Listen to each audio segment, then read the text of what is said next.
South ఇండియాలోని అతి తక్కువ ధరలకి రత్నాలనందించే ఏకైక సంస్థ 6JVR. Welcome to Suman TV. నేను విజయ్. వైసీపీలో సీనియర్ నాయకుడిగా గతంలో ప్రభుత్వ సలహాదారుడిగా పనిచేసినటువంటి సజ్జల రామకృష్ణారెడ్డి భూ అక్రమ దందాకు పాల్పడారంటూ ఇప్పుడు తాజాగా ఆరోపణలు వచ్చాయి. కడప జిల్లా మధ్యమడుగు ప్రాంతంలో దాదాపుగా 50 ఎకరాల అటవీ శాఖ భూములను ఆక్రమించారంటూ కొన్ని ఆరోపణలు వస్తున్నాయి. ప్రస్తుతం దీనికి సంబంధించి కూడా అటు రెవెన్యూ శాఖ, ఫారెస్ట్ డిపార్ట్మెంట్ రెండు శాఖలు కూడా సమన్వయంతో దీని మీద రీసర్వే చేస్తున్నారు. అసలు నిజంగా దీని మీద విశ్లేషణ చేసే ప్రయత్నం చేద్దాం. వైసీపీ నాయకుల అక్రమ దందాలన్నీ కూడా ఇప్పుడు బయటకు తీసే ప్రయత్నం కూటమి ప్రభుత్వం చేస్తుందా? మనతో పాటు ఉన్నారు పొలిటికల్ అనలిస్ట్ చంద్ర శ్రీనివాస్ గారు. సార్ నమస్తే. నమస్కారం అండి. మొన్న పెద్దిరెడ్డి రామచంద్రారెడ్డి గారు, ఇప్పుడు తాజాగా సజ్జల రామకృష్ణారెడ్డి, మధ్యలో పిన్నెల లక్ష్మారెడ్డి అన్నీ ఉన్నాయి. పిన్నెల లక్ష్మారెడ్డి గారు, రామకృష్ణారెడ్డి గారు. అంటే ఇవన్నీ చూస్తుంటే విజయ్ గారు మీరు చెప్పినట్టు పంచభూతాలను ఏవి వదలలేదనిపిస్తుంది గత 5 సంవత్సరాల్లో. నేను అన్నట్టు ఇప్పుడు సకల శాఖ మంత్రి సజ్జల మీరు చెప్పిన ప్రభుత్వ సలహాదారుడు సజ్జల రామకృష్ణారెడ్డి గారు, ఇప్పుడు A2 ఉన్న విజయసాయిరెడ్డి గారు పార్టీ నుంచి వెళ్ళిపోయాడు. ఇప్పుడు అంతా తనే చూస్తున్నాడు. వాళ్ళ అబ్బాయి సజ్జల భార్గవ్ సోషల్ మీడియా అంతా చూశాడు. ఆయన కేసులు, విపరీతమైన కేసులతో ఆయన దేశం దాటి వెళ్ళిపోయాడని అంటున్నారు. సరే, వాటెవర్. ఇప్పుడు ఏంటంటే చేసిన పనులు ఎప్పుడు మేము సేఫ్ జోన్లో ఉంటాం, మమ్మల్ని ఎవరు ఏం చేయలేనుకుంటూ పొరపాటు. 5 సంవత్సరాలు అయితే అధికారం పోతే ఇంకో పార్టీ వాళ్ళు మీరు ఏం చేశారు అరాచకాలు అనేది బయటికి తీస్తారు. మీరు దాంట్లో భాగంగా పెద్దిరెడ్డి భూ అక్రమంలో చిత్తూరు జిల్లాలో సాక్షాత్తు అటవీ భూములు ఇదైపోయాయని చెప్పి పవన్ కళ్యాణ్ గారు ఆదేశించడం ప్రపంచానికి తెలిసింది. నాగబాబు గారు కూడా అక్కడికి వెళ్ళి ప్రెస్ మాట్లాడతాం. అదేవిధంగా సరస్వతి భూముల్లో కూడా అటవీ భూములు ఇది చేసుకున్న సాక్షాత్తు డిప్యూటీ సీఎం గారు వెళ్తాం. జగన్మోహన్ రెడ్డి గారే ఎంత అటవీ భూములు అంటే దాంట్లో 34 ఎకరాలు ఏమో మొత్తం రీసర్వే చేసేసి మొత్తం రద్దు చేశారు రిజిస్ట్రేషన్.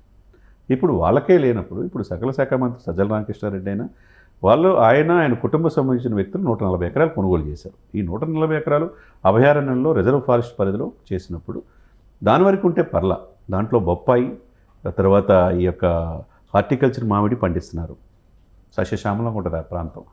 దీంతోపాటు ఫారెస్ట్కి సంబంధించిన 54 ఎకరాలు ఆక్రమించుకోవటం అది కరెక్ట్ కాదు కదా.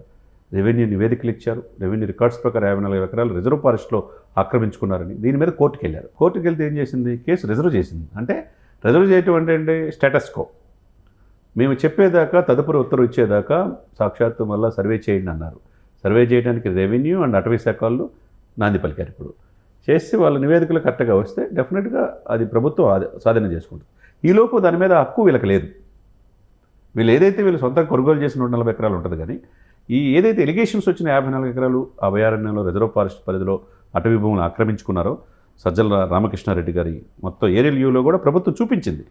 డెఫినెట్గా అది అక్కడ రిజర్వ్ చేసేసి వాస్తవాలు ఇప్పుడు రెవెన్యూ రికార్డ్ చేసిన తర్వాత వాస్తవంగా ఉంటే కనుక కేసు ఫైల్ చేస్తారు. ఒకవైపు వైల్డ్ లైఫ్ యాక్ట్ కింద అటవీ యాక్ట్ అనేది చాలా కీలకమైందండి. దాంట్లో శిక్షలు కూడా చాలా ఇదిగా ఉంటాయి అటవీ భూములు ఆక్రమిస్తే. అదొకటిది. రెవెన్యూ కూడా కేసు ఫైల్ చేసే అవకాశం ఉంటుంది. ఈ 2 శాఖలు త్వరితగతిన ఇచ్చేయమని చెప్పేసి కోర్టు కూడా ఆర్డర్ నిన్ననే ఇచ్చింది. సరే, ఈ పరిస్థితులు విజయ్ గారు చూస్తుంటే మీరు ఏమనిపిస్తుంది? గత 5 సంవత్సరాల్లో నాయకులు కావచ్చు, ప్రభుత్వ సలహాదారులు కావచ్చు, ఎమ్మెల్యేలు కావచ్చు, మంత్రులు కావచ్చు, చివరికి సాక్షాత్తు జగన్మోహన్ రెడ్డి గారి కాడించి అందరి మీద ఎలిగేషన్స్ వస్తాయన్నమాట. సో ఇప్పుడు శ్రీనివాస్ గారు చూస్తే పవన్ కళ్యాణే ఎందుకో ఇవన్నీ కూడా ఈ కూపి అంతా కూడా బయటకు లాగుతున్నారు. ముఖ్యంగా అటవీ శాఖ ఆయన పరిధిలో ఉంది. పిన్నెల్లి రామకృష్ణారెడ్డి సరస్వతికి సంబంధించినటువంటి కంపెనీ భూములు కావచ్చు మాచర్లలో, అలాగే ఇక్కడ మనకి పెద్దిరెడ్డి రామచంద్రారెడ్డి గారికి సంబంధించి కావచ్చు, ఇప్పుడు తాజాగా సజ్జల రామకృష్ణారెడ్డి, ఇవన్నీ కూడా చూస్తే ఇవన్నీ కూడా పవన్ కళ్యాణ్ పరిధిలో ఉన్నటువంటి శాఖలోనే జరుగుతున్నాయి. ఒకవైపు రెడ్ బుక్లో ఉన్నటువంటి అంశాలన్నీ కూడా పోలీస్ కేసులు, అటువైపు లోకేష్ గారేమో టార్గెట్ చేస్తూ వైసీపీకి సంబంధించి గతంలో ఎవరైతే బాగా వివాదాస్పదంగా వ్యవహరించారో వాళ్ళ వైపు, మరొక వైపు ఏమో ఇక్కడేమో పెద్ద నాయకులకు వచ్చేసి అక్రమాలు దందాలన్నీ కూడా మరోవైపు పవన్ కళ్యాణ్ బయటకు తీస్తున్నారు. ఎందుకో ఇది ఒక బ్యాలెన్స్డ్గా ప్లాన్డ్గా వెళ్తున్నారనుకోవచ్చా? అంటే తప్పు చేయిందే ఎవరికి భయపడాల్సిన అవసరం లేదు విజయ్ గారు, మీరైనా నేనైనా ఎవరైనా. కానీ ఇప్పుడు తప్పు జరిగినప్పుడు ఆధారాలు వచ్చినప్పుడు ఏ ప్రభుత్వం అధికారంలో ఉంటుందో ఆ ప్రభుత్వం విచారిస్తుంది. అది తప్పేం కాదు కదా. ఇప్పుడు మీరు ఉత్తరాంధ్రలో విశాఖపట్నం వచ్చారు. విశాఖపట్నం రిషికొండల మీద 500 కోట్ల విలాసవంతమైన భవనం కట్టింది, అవునా కాదా? అదే సమయంలో బీచ్ రోడ్లో విజయసాయిరెడ్డి గారి కూతురు 5 స్టార్ హోటల్ కట్టబోతుంటే అక్కడ కార్పొరేటర్ కోర్టుకు వెళ్తే మొత్తం ఆపించి మొత్తం తీసేశారు కదా. ప్రభుత్వ స్వాధీనంలో ఉన్న, ప్రభుత్వ ఆధ్వర్యంలో ఉన్న ల్యాండ్ని ఇచ్చేసి 5 స్టార్ హోటల్ కడతారు ఎంతవరకు సమంజసం అని అప్పుడే కోర్టులు చెప్తుంటాయి. అదే సమయంలో మీరు అన్నట్టు అటు కోస్తా లేదు, ఇటు రాయలసీమ లేదు, అటు ఆంధ్ర లేదు. ఎక్కడ కూడా మీరు ఈ వదలనట్టే కదా. అంటే కాకినాడ అంశాన్ని కూడా, కాకినాడ పోర్టు యాజమాన్య అంశాన్ని కూడా తీసుకొచ్చిన తెర మీదకి పవన్ కళ్యాణ్. మీరు చెప్పింది కరెక్టే. ఆయన యాజ్ ఎ డిప్యూటీ సీఎం ఇక్కడ రేవంత్ రెడ్డి గారు చెప్పినట్టు మీరు నేనేదో ముఖ్యమంత్రి అంటే కాదు, గుంపుకు మేస్త్రి అన్నాడు. అప్పుడు మేస్త్రి ఎవరు? ప్రధాన మేస్త్రి చంద్రబాబు నాయుడు గారు, పవన్ కళ్యాణ్ గారు. మరి is a custodian of Andhra Pradesh people sir. నేను ఎప్పుడు ఏం చెప్తానంటే, వీళ్ళు ప్రభుత్వ ఆస్తుల పరిరక్షకులు మాత్రమే, అది 5 సంవత్సరాలు మాత్రమే. వీళ్ళేమి రాజరికం కాదు, వ్యవస్థ కాదు. అది జగన్మోహన్ రెడ్డి గారైనా, చంద్రబాబు నాయుడు గారైనా, పవన్ కళ్యాణ్ అయినా ప్రభుత్వ ఆస్తుల పరిరక్షణతో పాటు ప్రభుత్వ సంక్షేమాన్ని ప్రజలకు తీసుకెళ్లవలసిందే వీళ్ళ బాధ్యత. కాబట్టి వీళ్ళు వ్యవహరించాలా, ఉందాక వ్యవహరించాలా. ప్రభుత్వ ఆస్తులను అప్పనంగా లాక్కోకూడదు కదా. ఇప్పుడు సకల శాఖ మంత్రి అయినా, సకల శాఖలు నా వద్ద అన్నా కానీ, మీరు ప్రభుత్వ భూములు, అటవీ భూములు నేనే కదా ప్రభుత్వం అంతా చూసేది, నేను 40-50 ఎకరాలు తీసుకుంటే తప్పే ఉందంటే కుదరదు. అది పెద్దిరెడ్డి లాంటి వాళ్ళైనా కుదరదు, అదే పిన్నెల్లి గారు అయినా కుదరదు. చివరికి జగన్మోహన్ రెడ్డి గారు దాంట్లో అసైన్ భూములు, కొండలు, కోనలు, గుట్టలు, అక్కడ ఉన్న దళితుల భూములు కూడా స్వాధీనం చేసుకున్నాను ఎలిగేషన్స్ వచ్చినాయి. వాళ్ళకి ఉపాధి అవకాశాలు కల్పిస్తున్నారు. దాదాపు 12,500 ఎకరాలు. ఇంతవరకు సరస్వతి పవర్ లేదు, ఏమీ లేదు. జీవోలు ప్రత్యేకంగా తీసుకొచ్చి వాటర్ అనేది కూడా అటువైపు మరల్చుకున్నారు. ఇవన్నీ కూడా ప్రభుత్వం ఎందుకు చూసి చూడనట్టుంటుంది? అంటే ఇప్పుడు నేను అనేది ఏంటంటే, పవన్ కళ్యాణ్ గారు ఎన్నికలకు ముందు ఏదైతే ప్రసంగంలో ఆయన చెప్పారో, జగన్మోహన్ రెడ్డి నిన్ను అధపాతాళానికి తొక్కేస్తా అని. సో ఇప్పుడు అది కనిపిస్తున్నట్టుంది. ముఖ్యంగా నెంబర్ 1గా ఉన్నారు జగన్మోహన్ రెడ్డి, నెంబర్ 2 విజయసాయిరెడ్డి గారు. సో ఆయన క్విట్ అయిపోయారు. అలాగే నెంబర్ 3గాను మీరు అన్నట్టుగా సకల శాఖ మంత్రిగా అని గతంలో పేరున్నటువంటి ఇప్పుడు సజ్జల్ని టార్గెట్ చేశారు. పెద్దిరెడ్డి రామచంద్రారెడ్డి అంటే రాయలసీమ ప్రాంతం మొత్తం అంతా కూడా ఆయన గుప్పెట్లో ఉంటుంది, ఆయన్ని టార్గెట్ చేశారు. సో మొత్తం అంతా ప్లాన్ ప్రకారం జరుగుతుంది అనేది నా ప్రశ్న. నేను విజయ్ గారు మీరన్న మాటలో నేను కొద్దిగా విభేదిస్తా. ప్లాన్ ఏమి ఉండదు. తప్పు చేశారు, శిక్ష పడాల్సింది ఎవరైనా. ఒక క్రమ పద్ధతిలో జరుగుతుందని నేను అనుకుంటున్నా. ఎలిగేషన్ వచ్చిన వాళ్ళని 8-9 మాసాలు అవుతుంది సార్ ప్రభుత్వం వచ్చి. వాళ్ళు ఏదో ప్లాన్ అంటే ఇమ్మీడియట్గా వచ్చిన 1 మంత్లోనే వీళ్ళందరిని లోపల వేస్తే అప్పుడు మీరు అనుకోవచ్చు. విచారించి, సాక్ష్యాలను సేకరించి, ఆయా శాఖలని ఎంక్వైరీ చేపించుకొని మల్టిపుల్గా 2-3 డైమెన్షన్లో విచారించి వాస్తవాలు ఉంటే తప్పితే కేసు ఫైల్ చేయట్లా. ఎందుకంటే లేకపోతే రేపు కోర్టులో కొట్టేస్తారు కదా.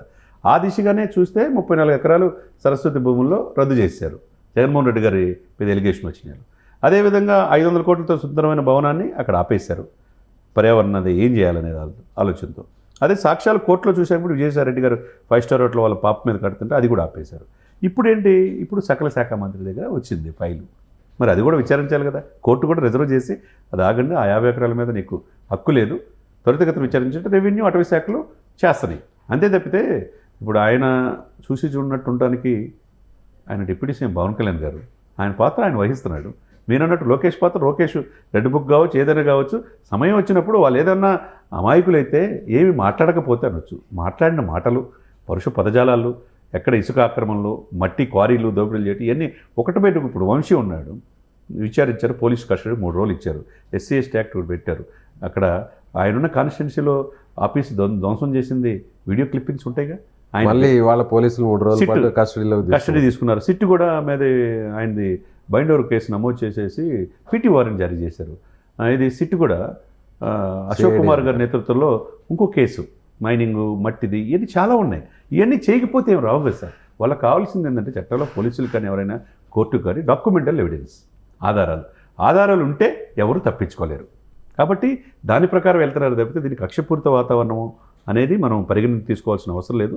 తప్పులు జరిగినాయి కాబట్టి విచారించి దాని వాస్తవాలు ఉంటే కనుక కేసు ఫైల్ చేసి దాని వెనక ఎంత పెద్ద తలకాయలు ఉన్నా ఈ ప్రభుత్వం, ఈ కూటమి ఉపేక్షించే ప్రసక్తే కనపట్లేదు. Right sir, thank you. So ఇది ప్రభుత్వం, కూటమి ప్రభుత్వం ఎవరి మీద కక్ష సాధింపు చేయట్లేదు. ముఖ్యంగా తప్పు చేసిన వారు ఏ స్థాయి వ్యక్తి అయినా కూడా ఖచ్చితంగా శిక్ష తప్పదు అనేది కూటమి ప్రభుత్వం లక్ష్యం.